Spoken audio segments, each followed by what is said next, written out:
ఒక సాధారణమైన వ్యక్తులు, ఒక మిడిల్ క్లాస్ వ్యక్తులు ఒక స్టేజ్ పైకి వచ్చినప్పుడు అలాంటి వ్యక్తి నువ్వు ఎట్లా వచ్చినావు ఏమొచ్చినావు అనేది అడిగి, లేకపోతే ఒక టాస్క్ ఇవ్వాలి. అరే నేను అగ్ని పరీక్ష చూసిన, అసలు ఒక టాస్క్ ఇవ్వండి, లేకపోతే ఒక ఏమన్నా ఒకటి పాట పాడనండి, నవ్వించాను, ఒక కామెడీ చేయను, లేకపోతే ఒకటి ఏదైనా ఒకటి చెయ్యని అడుగు. అడిగితే వాళ్ళ టాలెంట్ చూపిస్తారు. అరే నువ్వు వారికి తెలుసు నీకు కూడా ఫ్యాన్స్ ఉండరా అంటే నీ ముఖానికి జై సినిమా, గౌతమ్ ఎస్ఎస్సి అనే సినిమాలు తప్పించి మాకు ఏమీ తెలియదు. ఒక ఆర్యా 2 సినిమానా, ఆర్యా 1 సినిమాలలో ఉండవు. ఇది అప్ప మాకు ఎవరో కూడా తెలియదు. మొన్న జడ్జిగా కూర్చుంటే అరే సార్ కదా అప్పుడు సినిమాలో చేసింది అని అనుకున్నా. ఇంకోటి మా పోరాడానికి నా కొడుకు నీ ఫోటో చూపిస్తే అర్థమైందా?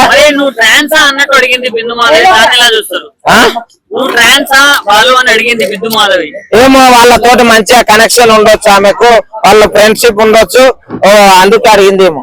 ఎప్పుడో కానీ బాగా అర్థం చేసుకోండి. ట్రాన్సా అని అనే ముందు ఒకటి అర్థం చేసుకోవాలి. ట్రాన్స్ మనుషులు కావా? వాళ్ళ మనుషులు కావా? వాళ్ళకు కూడా హక్కులు లేవా? వాళ్ళని అంత డైరెక్ట్ గా ఎట్లా అంటారు? ఒకవేళ ఒక మగ వ్యక్తి వరకు వచ్చినప్పుడు అవమానించినట్టు కాదా ఇది? ఎట్లా అంటావు? ఆమె మీద సీరియస్ యాక్షన్ తీసుకోవాలి. నిజంగా చెప్పాలంటే నువ్వు ఇచ్చేది చీప్ ఎంటర్టైన్మెంట్, నీకు ఏం అర్హత ఉంది లోపలికి వెళ్ళడానికి అన్నట్టు అన్నారు కదా. నువ్వు ఇచ్చేది చీప్ ఎంటర్టైన్మెంట్ ఇన్స్టాగ్రామ్. అసలు నిజంగా చెప్పాలంటే వాళ్ళు జడ్జిలుగా ఊరికి అర్హత ఏముండదు. ఇప్పుడు మనం కోర్టుకి వెళ్తాం, ఏమన్నా నేరం అయినప్పుడు, ఏమైనా హత్యలు అయినప్పుడు కోర్టుకి వెళ్తే అక్కడ జడ్జిలు ఉంటారు. ఆ జడ్జిలు మనకు తెలుసు వాళ్ళు ఎట్లా న్యాయం చెప్తారు. ఏదైనా సరే ప్రాబ్లమ్స్ కానీ లేకపోతే అక్కడ సాక్ష్యాలు ఉంటేనే వాళ్ళు దానికి తీర్పునిస్తారు. నువ్వు ఏది లేనిది ఆ మనిషిని నీకు ఫ్యాన్స్ ఉండరా, నీకు అది ఉండరా, నీకు ఇది ఉండరా, అవన్నీ నీకు ఎందుకు భయ్? ఆడ నీ టాలెంట్ ఏంది అని అడగాలి. ఒక అమ్మాయి పాట పాడ అనాలి, నువ్వు లవ్ ప్రపోజ్ చేయి అనాలి. చేసింది ఆల్రెడీ ఒక అమ్మాయి. ఒక అమ్మాయి జస్ట్ షూస్ క్లీన్ చేస్తే ఫోన్ వల్ల కొడితే లోపల తీసుకున్నారు, దాన్ని ఎలా చూస్తారు?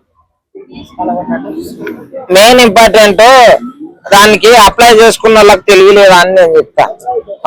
మనం ఎప్పుడైతే ఆ షో చూడకుండా గమ్ముకుంటామో అప్పుడు వాళ్ళు తగ్గుతారు తప్ప అంతవరకు తగ్గరు. ఈ అగ్ని పరీక్ష ఇంతకు ముందు ఉండేనా అండి? ఉండేనా చెప్పండి? అసలు లేదు. అటువంటిది ఇప్పుడు ఎందుకు పెట్టారు తెలుసా? ఇప్పుడు హై క్లాస్ లో క్లాస్ వాళ్ళని సెలెక్ట్ చేస్తారు, హై క్లాస్ వాళ్ళని డైరెక్ట్ జరిస్తారు. అంటే వాళ్ళని కూడా అడగొచ్చు కదా, అడగారు. అట్లా ఎందుకు అడగారు అంటే కామనర్స్ అంటే ఊకొచ్చిన వాళ్ళు. కామనర్స్ అంత టాలెంట్ పెద్దోళ్ళకు ఉండదు తెలుసా? హైప్ కోసం అంతే, హైప్ కోసం. అర్థమైందా? ఉప్పల్ బాలు అనే కాదు, ప్రతి ఒక్కరు ఎవరైనా సరే మీరు ఏం క్వశ్చన్స్ ఉంటాయో అవి అడగండి. ఏంటంటే ఒక మనిషిని అవమానించొద్దు, బాధపడతారు. చెంప మీద కొడతా అన్నట్టు శ్రీముఖి గారు అన్నారు, దాన్ని ఎలా చూస్తారు? శ్రీముఖి గారు చెంప మీద కొడతా, అది ఏం జరిగింది ఏంది అనేది ఆ మొత్తం చూస్తే అర్థమవుతుంది. ఒక అమ్మాయి చెప్తారు కొడతా అనేది ఓకే అన్నారు. అగ్ని పరీక్ష ఒక స్టేజ్ మీద ఒక మనిషిని నుంచోబెట్టి వాళ్ళ ఫోన్ తీసుకొని వాళ్ళ పర్సనల్స్ చెక్ చేయటము, వాళ్ళ పర్సనల్ చార్ట్స్ ని, వాళ్ళ ప్రైవసీని చెక్ చేయడం అనేది ఎంతవరకు కరెక్ట్? దీన్ని ఏమంటారు? ఇప్పుడు మీరున్నారండి, అగ్ని పరీక్ష స్టేజ్ మీదకి వెళ్ళారు, మీ ఫోన్ తీసుకొని నేను అన్ని చెక్ చేస్తా అంట, మీ రియాక్షన్ ఏంటి? మరి మిమ్మల్ని ఎవరు అప్లై చేసుకోమన్నారు? అప్లై చేసుకున్నకుండా ఇంటికాడ ఉండే ఆడ పోయిన తర్వాత అన్ని చెక్ చేస్తారు, అకౌంటింగ్ కూడా చెక్ చేస్తారు. కరెక్ట్. అరే ఇప్పుడు అన్ని తెలుసు కదా, ఎవరు అప్లై చేసుకోమన్నారు? షో స్క్రిప్టెడా జెన్యూనా ఒకటే చెప్పాలి. ఇప్పుడు వీళ్ళు తీవ్రవాదులు మరి. షో స్క్రిప్టెడా జెన్యూనా? షో మొత్తం స్క్రిప్టెడా నార్మల్? అది ఏమో తెలియదు కానీ ఒకటి ఏంటంటే ఒకటి చెప్తున్నా, జెన్యూన్ గా చేయండి, మంచిగా టాలెంట్ అడుగురు. ఒక ఆడిషన్ కి, మూవీ ఆడిషన్ కి పోతే మమ్మల్ని డైలాగ్స్ అడుగుతారు, కామెడీ చేయమని అడుగుతారు, లేకపోతే డాన్స్ చేయమని అడుగుతారు. నేను ఆడిషన్ లో పోయినా కాబట్టి చెప్తున్నా. ఛాన్స్ వస్తే నువ్వు వెళ్తావా బిగ్ బాస్ లోకి? ఎవరు ఛాన్స్ వస్తే వెళ్తా. ఏం చూపిస్తావు? నీ టాలెంట్ ఏంటంటే నాకు అడిగింది చూపిస్తా, నాకు అడగకుండా ఇట్లా నీకు ఛాన్స్ ఉంటా, నీ ముఖం కంటే నీ ముఖం అద్దంలో చూసుకున్నావా అని అంటా నేను డైరెక్ట్.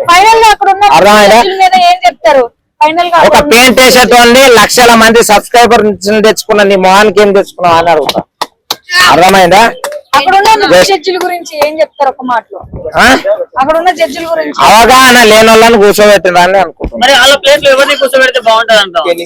వాళ్ళ ప్లేస్ లో ఎవరిని కూర్చోబెట్టాలంటే వైజాగ్ సత్యాన్ని కూర్చోబెట్టాలి. మీరు నవ్వుతుండ్రు ఆయన చూస్తే మీరు అనుకుంటారు కానీ ఆయన మొన్న కుర్చీ తాత చనిపోతే ఇలా కనీసం 30-40 వేలు ఖర్చు పెట్టి అన్నదానం చేపించింది తెలుసా. అది ఎవరైనా పెట్టానా పక్క ఆయన ఉండి చూసుకున్నారా లేదా అంటే ఇంకెవరిని పెడతామన్నా? బాధ్యత అర్థమైంది. అక్కడ వచ్చిన ప్రతి ఒక్కరితో ఎట్లా మాట్లాడాలి అనేది వైజాగ్ సత్యకు తెలిసినంత అక్కడ ఉన్న జడ్జిలకు తెలియదు. నిజం చెప్తున్నా, ఇంతమంది 10 మందితో మాట్లాడే సత్తా ఉండదు ఆయన. సో అగ్ని పరీక్షలో ఉప్పల్ బాలుని పిలిచి అవమానించారన్నట్టు వార్తలు వస్తున్నాయి, ఏం చెప్తావు దీని గురించి? రియల్ గా బ్రో, నాకు బిగ్ బాస్ అంటే ఇష్టం. సో అగ్ని పరీక్ష అందరిని పిలిచిండు. సో ఒకటి చెప్తా, నవదీప్ అసలు నువ్వు ఎవడుగా, అసలు నువ్వు ఎవరిని తెలుసు, నీకు ఏం దమ్ముందిగా? ఉప్పల్ బాలు కష్టపడి వాళ్ళ ఫ్యామిలీని పోషించుకోవడానికి గెటప్ వేసి కష్టపడ్డాడు. లంజతనం వేసిందా, దొంగతనం వేసిందా, లేకుంటే రేపు వేసిందా? నవదీప్ నీకు ఇంత బలుపు అసలు ఎవడు నువ్వు నీ సినిమాలు ఏంది భయ్యా? కామన్ పర్సన్ భయ్యా, వాళ్ళ ఫ్యామిలీని పోషించుకోవడానికి అక్కడ రూమ్ పెంచడానికి తినడానికి ఎవడో ఒక రూపాయి వీడియోలు తీసుకొని బతుకుతాను భయ్యా. అలాంటి వాళ్ళకి సపోర్ట్ చేయాలా? కామన్ పర్సన్ ఎవరు భయ్యా? డబ్బున్నోడా? ఆశ్రయించి ఒక అమ్మాయి వచ్చింది, అరే డబ్బున్నోళ్ళు కాదు భయ్యా, కామన్ పర్సన్. అరే ఏమి లేని ఛాన్స్ ఇచ్చి నిలబెట్టంట భయ్. కానీ ఎవడో వచ్చి ఆశ్రయించి వచ్చింది అమ్మాయి నవదీపు, నువ్వు సమాజానికి ఏం అంటే ఉప్పుల వాళ్ళు ఏమన్నాడు, నువ్వు సమాజానికి ఏం సమాధానం ఇస్తావు? నాకు ఫస్ట్ ఒక అమ్మాయి వచ్చింది ఆస్ట్రేలియా నుంచి. ఆమె ఆస్ట్రేలియా నుంచి ఫ్లైట్ టికెట్ వచ్చి ఆయన ఆమె క్రష్, నాకు అభిజిత్ కావాలా, నాకు లవ్ అంటే బిగ్ బాస్ పెట్టింది లవ్ కోసమా లేకుంటే కామన్ పర్సనా? ఆమె కామన్ పర్సనా? ఒకడు రియల్ ఎస్టేట్ అంట, నేను టైం లేదు, మా పోరితో మాట్లాడడానికి టైం లేదు, కానీ బిగ్ బాస్ వచ్చినట్ట. అరే వాడికి పోరితో పిల్లలతో మాట్లాడడానికి టైం లేదు, వాడు వచ్చి బిగ్ బాస్ ఏం మాట్లాడారు? అరే దీనికి తినడానికి తిండి లేదు, నాకు అవకాశం ఏంటంటే డబ్బులు సంపాదిస్తాడు, ఉన్నోనికి ఇవ్వకుండా లేదనిపిస్తాడు. మీరేం బిగ్ బాస్ వాడేం జరిగినవి దొంగలు అంటే ఇది చీప్ ఎంటర్టైన్మెంట్. ఇది నువ్వు లోపలికి ఏం చేస్తావు అంటున్నా? మరి వీన్ సినిమా ఏంటి? Ice cream cinema. అది చీప్ సినిమా కదా, హిట్ ఉందా ఐస్ క్రీమ్ సినిమా? ఏం సినిమా అది?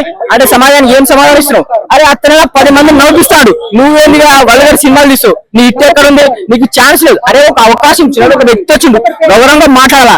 ఆ బిందు మాది నీకు సిగ్గుందా? నువ్వు అడగానివేనా? ట్రాన్స్జెండర్ అంటావా? నువ్వు మొగరాడంటే ఊరుకుంటావా? నువ్వు మొగోడు ఎక్కువ మేడం మొగ సినిమా తీసి ఊరుకుంటావా? అరే ఒక వ్యక్తిని టార్గెట్ ఎట్లా అంటే వాళ్ళ ఫ్యామిలీని, వాళ్ళ అమ్మ నాన్న ఉన్నారు, ఒక వ్యక్తిని ఎలా అట్లా హీనిస్తారు?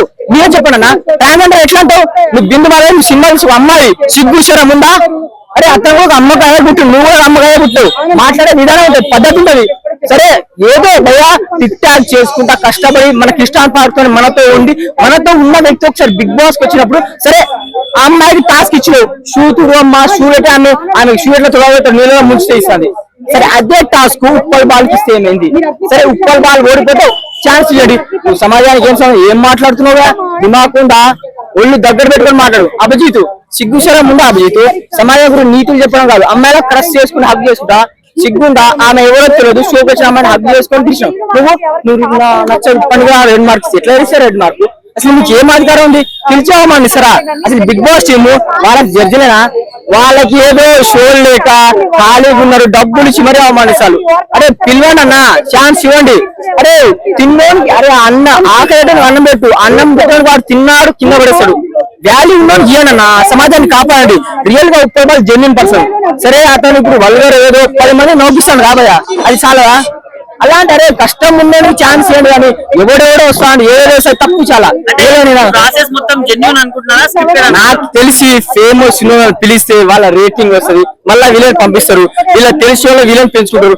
ఇన్స్టాగ్రామ్ లో వైరల్ ఒక అమ్మాయి రైతు బిడ్డ ఒక అమ్మాయి వచ్చింది, ఆమెకి 7 లక్షల ఫాలోవర్స్ ఉంది. ఒక్క ప్రమోషన్ వస్తే 1 లక్ష 2 లక్షలు తీసుకుంటుంది. ఆమెకి ఎందుకు బిగ్ బాస్? ఆమె కామన్ గానా? ఒక్క రైతు బిడ్డ, అరే అయ్యానా రైతు బిడ్డ అని గుర్తించారు కదా, రైతు బిడ్డ మంచిగా డబ్బులు ఇస్తారు కదా, ఇచ్చినారు. అరే పేరు పెట్టి కాదు భయ్యా, లేరని పెట్టండి భయ్యా. ఉప్పల్ బాల్కి ఏముందా స్టేటస్? ఆయన నడిచి వస్తాడు, ఇప్పుడు ఆయన బైక్ కూడా లేదు.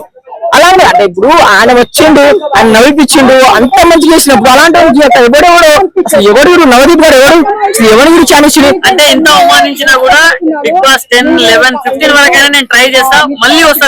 అది కానీ అక్కడ ఒక మాట కూడా చెప్పలేదు, థ్యాంక్ యూ అని చెప్పి వచ్చిండు. ఆ అమ్మాయి ఏడుస్తాంది, వాళ్ళు ఎవరో బాడీగా అంట, వాడు జిమ్ పోతాడు. అరే నువ్వు బాడీ గార్డ్ ఒకటి అడిషన్ పెట్టాడు కామన్ పర్సన్ కాదు బాడీ గార్డు అందమైన అమ్మాయిలు అలాంటి వాళ్ళకి మేము ఛాన్స్ ఇస్తాం ఇలాంటి వాళ్ళకి ఒక మాట చెప్పండి వాళ్ళు ఎవరు అప్లై చేయరుగా బాడీ గార్డ్ వస్తే శ్రీముకి అని ముద్దు పెట్టుకుంటు సిగ్గుండా ఆడపిల్లలు కానా అంటే బాడీ ఉంది నన్ను హగ్గు చేసుకోవడం డిప్స్ కొట్టడం ఏందిగా ఇది సమాజం మీరేం మెసేజ్ ఇస్తాడు అసలు నవదీప్ కి దిమాగ్ లేదు బాయ్ ఓ అంటే ఆమె శ్రీముఖి నువ్వు యాంకర్ వా లేకుంటే ఏంది అదే పద్ధతి ప్రకారం మాట్లాడడం పద్ధతి ప్రకారం ఛాన్స్ ఇవ్వండి చెంప మీద కొడతా అన్నట్టు కూడా శ్రీముఖి గారు మాట్లాడారు కదా ఆమె చెప్పుతోని అసలు ఆమె ఏంది షోని పిలిచి మరి అవమానిస్తాడు ఒకటే భయ్యా నాకు తెలిసి బిగ్ బాస్ కామన్ పర్సన్ ఎవరికి ఛాన్స్ ఇవ్వరు వాళ్ళకి తెలిసిన 10 మంది వాళ్ళు తెలిసిన వాళ్ళు సెలెక్షన్ చేసేవారు కానీ ఏంటంటే ఆడియన్స్ లో బజ్ పెంచాలా అంటే కామన్ పర్సన్ బిజినెస్ భయ్యా ఇదంతా బిజినెస్ వీళ్ళంతా common person చెప్పుకుంటుంది business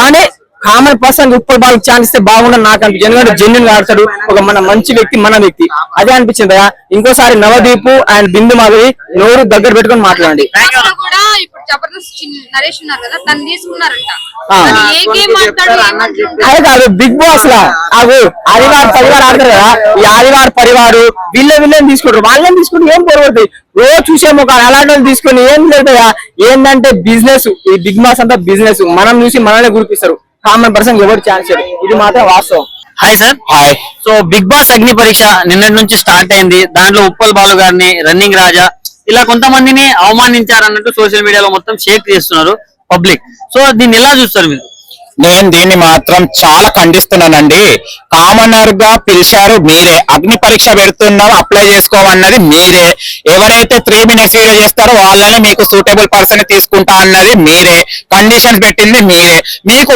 Uppal Balu మీకు కరెక్ట్ కంటెస్టెంట్స్ కానప్పుడు 3 minutes వీడియోలోనే మీరు రిజెక్ట్ చేసేయాల్సింది మెయిల్ రిజెక్టెడ్ అని పెట్టేయాల్సి ఉంది కదా మళ్ళీ ఎందుకు చూస్ చేసుకున్నారు టీఆర్పీ కోసం యూజ్ చేసుకున్నారు అగ్ని పరీక్షలో ఇంకా బెటర్మెంట్ గా వస్తారా లేరు కానీ అందుకోసం అప్పటి బజ్ ఉండాలనే ఉద్దేశంతో బిగ్ బాస్ లో ఆ అగ్ని పరీక్షలో ఉప్పల్ బాలు తీసుకోవాలనే ఉద్దేశంతో సెలెక్ట్ చేసుకున్నట్టు ఉంది ఆయనే మీకు 3 minutes వీడియో పెట్టినప్పుడు ఉప్పల్ బాలు ఇంత గతంలో ఏం వీడియో చేశారు మీకు తెలియదా నవదీప్ గారు అగ్ని పరీక్ష టీం గారు బిగ్ బాస్ టీం వాళ్ళు ఎవరైతే సెలెక్ట్ చేశారో ఉప్పల్ బాలుకు వాళ్ళకి తెలియదా బిఫోర్ తను 3 minutes వీడియో చేసి అప్లోడ్ చేసిన వీడియో కన్నా ముందు ఉప్పల్ బాలు ఎవరు ఉప్పల్ బాలు ఎలాంటి వీడియో చేస్తాడో తెలియదా బిందు మాధవ్ గారు తను ట్రాన్స్ అబ్బాయి అన్నది మీకు తెలియదా పిలిచే ముందు మీ ప్రొఫైల్ ఇచ్చారు కదా ఇంత ప్రొఫైల్ నింపాలి కదా అది 200 క్వశ్చన్ నింపినప్పుడు మీకు తెలియదా ఉప్పల్ బాలు ట్రాన్సా లేకుంటే అబ్బాయా అని ఏం మెసేజ్ ఇస్తామని అడుగుతారు నవదీప్ గారు మీరు కూడా బిగ్ బాస్ కి వెళ్ళారు కదా మీరు ఏం మెసేజ్ ఇచ్చారు బిగ్ బాస్ కి వెళ్ళేసి మీరు బయటకు వచ్చి సమాజానికి మీరేం నేర్పిస్తున్నారు ఆ జడ్జి సీట్ లో కూర్చొని మీరేం సమాజానికి మెసేజ్ ఇస్తున్నారు ఇట్లా అవమానించాలా కావాల్సి ఇట్లా అవమానించమని మీరు మెసేజ్ ఇస్తున్నారా బిందు మాధవ్ గారు ఒక అబ్బాయి ప్యాంట్ షర్ట్ వేసుకొని వస్తే కొంచెం హావాభావాలు కొంచెం ఉండొచ్చు ఉన్నంత మాత్రాన మీరు ఆయనని క్వశ్చన్ చేస్తారా ఆయన ట్రాన్స్ అని అడుగుతారా మీకు ఆ ప్రశ్న ఎలా అనిపించింది ఒక జెండర్ డిస్క్రిమినేషన్ ఎలా చేస్తారు మీరు ఆయన బిగ్ బాస్ లో జెండర్ డిస్క్రిమినేషన్ అనేది లేదు కదా బిగ్ బాస్ అంటే నాగార్జున గారు అంటారు కదా సాటర్డే సండే ఎప్పుడైనా ఉమెన్ కార్డ్ వాడినా కూడా నో డిస్క్రిమినేషన్ జెండర్ కార్డ్ వాడొద్దు అంటారు కదా మళ్ళీ మీరు జడ్జి సీట్ లో కూర్చున్నప్పుడు మీకు రూల్స్ అండ్ రెగ్యులేషన్స్ తెలియదా అభిజిత్ గారు మీరేంటిది ఏం చెప్తున్నారు అసలు శ్రీముఖి గారు నేను మీ మీద కూడా చాలా బాధపడతాను అంటే నేను మీ డైహార్ట్ ఫ్యాన్ అండి మీ హోస్టింగ్ కానివ్వండి మీ యాంకరింగ్ కానీ మీరు స్పాంటినిటీ కానివ్వండి కానీ నిన్న జరిగే ఇవాళ చూసిన అగ్ని పరీక్ష ఫస్ట్ ఎపిసోడ్ ఆడిషన్ చూస్తే మాత్రం మీరు కూడా వాళ్ళతో పడి కూర్చొని చెడిపోయారండి ఆ ముగ్గురు జడ్జెస్ గత సీజన్ లో కూర్చున్నారు కదా బాగానే ఉంటాయి ఇక ఆ జర్నీ ఎప్పటిదాకా కొనసాగిందో మీకు కూడా కొంచెం వైరస్ లాగా సోకింది శ్రీముఖి గారు మీరు వాళ్ళకి దూరం ఉంటే మీరు బెస్ట్ అండి and Uppal Balu is good person Uppal Balu తన పొట్ట కోటి కోసం వాళ్ళ ఫ్యామిలీని పోషించుకోవడం కోసం రకరకాలుగా అతని వీడియోస్ అతను చేసుకున్నాడని తను బెట్టింగ్ యాప్ చేయలేదు ఎక్కడ అడుకోతి లేదు తను డ్రగ్స్ ఏమి అమ్మలేదు డ్రగ్స్ తీసుకోలేదు అక్కడ డ్రగ్స్ తీసుకున్న వాళ్ళు కూడా దర్జాగా కూర్చొని జడ్జి సీట్ లో కూర్చున్నారు నీకన్నా ఉప్పల్ బాలు 100 రెట్లు బెస్ట్ అండి అది నేను చెప్తున్నాను అంటే నీకు ఫ్యాన్స్ ఉన్నారా నువ్వు చేసేది చీప్ ఎంటర్టైన్మెంట్ అన్నట్టు కూడా మాట్లాడారు బొంగుల నీకేమైనా ఒక్కడన్నా ఉన్నాడా అక్కడ నీ అన్నపూర్ణ స్టూడియో దగ్గరనే నీ 7 acres దగ్గరనే ఉప్పల్ బాల్ ఒకవైపు ఉంటాడు నువ్వు ఒకవైపు ఉండు ఉప్పల్ బాల్ దగ్గరికి వెళ్తారా నీ వైపు దగ్గర వెళ్తారా అప్పుడు నీకు కంక్లూజన్ వస్తుంది అర్థమైందా అడిగితే రాదు అక్కడ స్టేజ్ మీద ఒక్కని చేసి మాట్లాడడం ఏదో మా హుందా ఉంది జడ్జితనం ఉంది జడ్జి పవర్ ఉందని మాట్లాడితే మాత్రం అక్కడ అమాయకంగా అయిపోయాడు నేనుంటే మాత్రం ఇదే చెప్పుతాను తిరిగేసి కొట్టేవాడిని నేను నువ్వెవరైనా నన్ను అడగడానికని నీకు ఎంతవరకు కంటెంట్ కావాలో అంతవరకే తీసుకో నా పర్సనల్ విషయం నీకెందుకు రానే చేసేటోని. మీ పర్సనల్ విషయం చేస్తే అభిజిత్ గారిది ఒక ప్రోమో నేను చూశాను. మీరు ఒక అబ్బాయి అన్నాడు బిగ్ బాస్ తర్వాత మీరు 3-4 years కనిపించలే కదా సార్, 2-3 years అని అన్నాడు. ఖాళీగానే కూర్చున్నానా అని అడిగాడు. మళ్ళీ ఉప్పల్ బాలు ఏమన్నా షోలో కూడా ఖాళీగానే కూర్చున్నాడా? నీకు క్వశ్చన్ చేయొద్దు కానీ కామనర్స్ అని అంత చిన్న చూప. కామనర్స్ తోని వచ్చి బిగ్ బాస్ లో ఎట్లయినా వాళ్ళకి ఒక కోరిక ఉంది బిగ్ బాస్ లో వెళ్ళాలన్న దాంతోనే మీరు ఎట్లా పడితే అట్లా మాట్లాడతారా? అది కరెక్ట్ కాదు కదండి. మీకు ఉప్పల్ బాలు సరే ఏ కంటెంట్ మీరు ఒక ఛాన్స్ ఇవ్వాలనుకున్నారు, వెరీ గుడ్, పిలిచారు స్టేజ్ మీద, మీరు ఏ క్వశ్చన్ కి తను ఆన్సర్ ఇవ్వలేదు, you are unfit for this show, మా బెటర్ లక్ నెక్స్ట్ టైం అని చెప్పి సునాయాసంగా పంపించాలి. మీరెవరు పో చూసుకోపో అది అనడం. ఇంకా కొన్ని ఇంటర్వ్యూస్ కూడా మనం చూస్తున్నాం. మన 3-4 days చెల్లి కూడా వేరే పిల్లలు కూడా మాకు ఛాన్స్ ఇవ్వలేదు, ఒకరొకరికి ఒక్కొక్కలాగా చూస్తున్నారు, ఇంకొకరికి ఒకలాగా చూస్తున్నారు, ఆల్రెడీ వాళ్ళ కంటెస్టెంట్స్ అందరూ సెలెక్ట్ చేసుకున్నారు, మాకు కనీసం టాస్క్ కూడా పెట్టలేదు, వెళ్ళండి అని కూడా చెప్పడం జరిగింది. ఇది కూడా చాలా దారుణం. ఇస్తే మీకు టైం లేకుంటే బిఫోర్ గా పెట్టుకోండి, టైం ఉంటే ఒక్కొక్కరికి డివైడ్ చేయండి. 70 మెంబర్స్ కి ఎవరైతే కంటెస్టెంట్స్ 70 మెంబర్ కంటెస్టెంట్స్ కి 70 మెంబర్స్ కి 10 minutes ఇస్తే అందరికి 10 ఇవ్వాలి ఒకరికి. ఇంకొకటి కూడా వీళ్ళు స్కిప్ చేశారు 3-4 మెంబర్స్ ని. అంటే వాళ్ళు ఉదయం చలి సాయంత్రం వరకు కూర్చున్నారు కదా, మీరు పిలిచిన టైంకి వచ్చారు కదా, ఆ 3 మెంబర్స్ కి ఎందుకు స్కిప్ చేసేశారు అంటే మీకు ఇంపార్టెంట్ కాకపోవచ్చు, కానీ వచ్చి వాళ్ళ పేరెంట్స్ వాళ్ళ ఫ్యామిలీ వాళ్ళు, అయ్యో నా కొడుకు నా బిడ్డ మా చెల్లె మా అన్న మా అక్క మా ఎవరెవరు ఉన్నారో టీవీలో కనిపిస్తారు ఆశ పడతారు కదండి, ఒక 2-3 seconds పెట్టేసి తీసేశారు. అదేం రూల్ అండి? అంటే ఈ ప్రాసెస్ అంతా జెన్యున్ గా జరుగుతుంది అనుకుంటున్నారా లేదా స్క్రిప్టెడ్ అనుకోవచ్చాను? ఇప్పుడు దీని ప్రకారం చూస్తే ఇవాళ జరిగిన 5 కంటెస్టెంట్స్ ఏదైతే ఉన్నారో ఆడిషన్ మాత్రం స్క్రిప్టెడ్ లాగానే అనిపిస్తుంది. శాలినికి అంత ప్రిఫరెన్స్ ఎందుకంటే అభిజిత్ గారు అమ్మాయిలను ఎప్పుడు చూడలేదా? పెళ్లి చూపులు అక్కడనే జరిగిపోతున్నాయి, మీ ముసిముసి నవ్వులు, ఆమె ప్రపోజ్ చేయడము, ఇదేంది? మిగతా వాళ్ళకు కూడా ఇవ్వాలి కదా, అలాంటి ఛాన్సెస్ ఇవ్వాలి కదా, మీరు ఎందుకు అది చేస్తున్నారు? అండ్ రన్నింగ్ రాజా కూడా ఏదైతే ఉన్నాడో సరే చూసిన కొద్దలో మనకు కూడా కొంచెం ఇరిటేషన్ వచ్చింది, అదైతే వాస్తవం. కానీ వచ్చినంత మాత్రాన ఒక మనిషిని డిస్క్రిమినేట్ చేయొద్దు. ప్లీజ్ సారీ అని చెప్పేసి పంపించేయాలి. చెప్పుతో కొడతా, ఇక్కడి నుంచి ఎళ్ళు, టచ్ చేయకు, ఏంది మాటలు? మన ఇంట్లో వాళ్ళని ఇదేనా మన సంస్కారం? ఎంతమంది వరల్డ్ వైడ్ షో, అది వరల్డ్ వైడ్ షోలో ఒక వ్యక్తిని ఇంత కించపరిస్తే ఎట్లా అనిపిస్తుంది అబ్బాయికి? ఇది టెలికాస్ట్ అయింది, వాడు ఎక్కడ పెట్టుకుంటారు ముఖం? చెప్పండి, మీరు కావాల్సిన పాట అది. వాళ్ళ అబ్బాయి ఏం చెప్పుకుంటాడో, అతని మనసులో ఏం జరుగుతుంటుందో, వాళ్ళ ఫ్యామిలీ వాళ్ళు ఏం క్వశ్చన్ చేస్తుంటారో అర్థమైందా మీకు? మీరు కూడా ఆ స్థాయి నుంచి వచ్చిన వాళ్ళు కదా. ఓవరాల్ గా నేను ఒకటే అంటున్నానండి, ఎలాంటి షోస్ అయినా, ఈ షోయే కాదు ఎలాంటి షోస్ అయినా కూడా కామనర్స్ ని వాల్యూ ఇచ్చే షోస్ అయితే మనం కూడా కామనర్స్ కూడా వెళ్ళడానికి ట్రై చేయండి. లేకుంటే ఆ షో మనకు అవసరం లేదు, మనతోనే సంపాదించుకొని బతికే మొక్కలు అవి. Thank you.